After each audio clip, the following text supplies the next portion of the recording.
నమస్కారం అండి.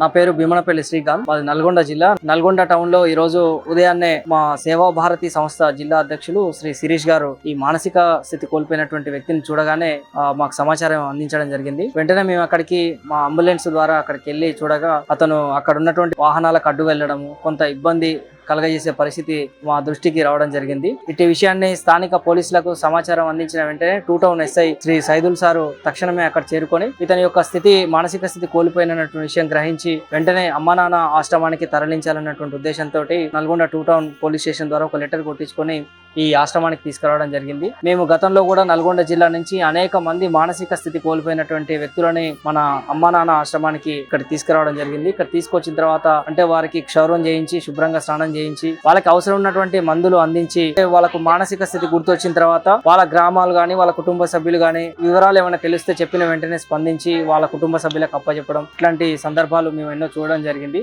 ఈ సందర్భంగా నేను సమాజాన్ని కూడా కోరుతున్నాను, మనం మన దృష్టికి వచ్చినటువంటి ఇట్లా మానసిక స్థితి కోల్పోయినటువంటి వాళ్ళని దగ్గరికి వెళ్ళి మాట్లాడడం లేదా వాళ్ళకి ఏమైందని అడగడం ద్వారా కొంత మనం మేలు చేసే అవకాశం ఉంటుంది. మనం ఎవరం పట్టించుకోకుండా మన పనులలో మనం వెళ్ళిపోతే చాలా మంది ఇట్లా మానసిక స్థితి కోల్పోయి రోడ్డు మీద వెళ్తుంటే ఎన్నో గుర్తు తెలియని వాహనాలు ఢీకొని మరణించిన సందర్భాలు ఎన్నో చూస్తున్నాం. చనిపోయిన తర్వాత అందరం ఒక క్షణం బాధపడి అయ్యో ఎవరో అనుకుంటాం, అంతేగాని కొంత ముందు స్పందించి మనం యువత ప్రత్యేకించి సమాజంలో ఉన్నటువంటి బాధ్యతగా తీసుకొని ఇట్లాంటి వ్యక్తులకి మనం అండగా నిలవాల్సినటువంటి అవసరం ఏర్పడింది. మరి అదే విధంగా ఇటువంటి మానసిక స్థితి కోల్పోయిన వారందరికీ ఆ అమ్మా నాన్న అండగా నిలుస్తూ ఎంతో మంది వేలాది మందిని హక్కున చేర్చుకొని వాళ్ళకి సేవలు అందిస్తున్నటువంటి అమ్మా నాన్న ఆశ్రమం యాజమాన్యాన్ని అందరికీ కూడా మేము పేరు పేరున హృదయపూర్వక ధన్యవాదాలు తెలియజేస్తున్నాం. మరి మేము ఇక్కడికి వచ్చిన వెంటనే మాకు మంచిగా రిసీవ్ చేసుకొని మాకు ఈ వ్యక్తిని ఇక్కడ దగ్గరగా తీసుకొని ఆశ్రమంలో చేర్పించుకుంటామని దగ్గరికి వచ్చినందుకు వాళ్ళందరికీ కూడా ధన్యవాదాలు.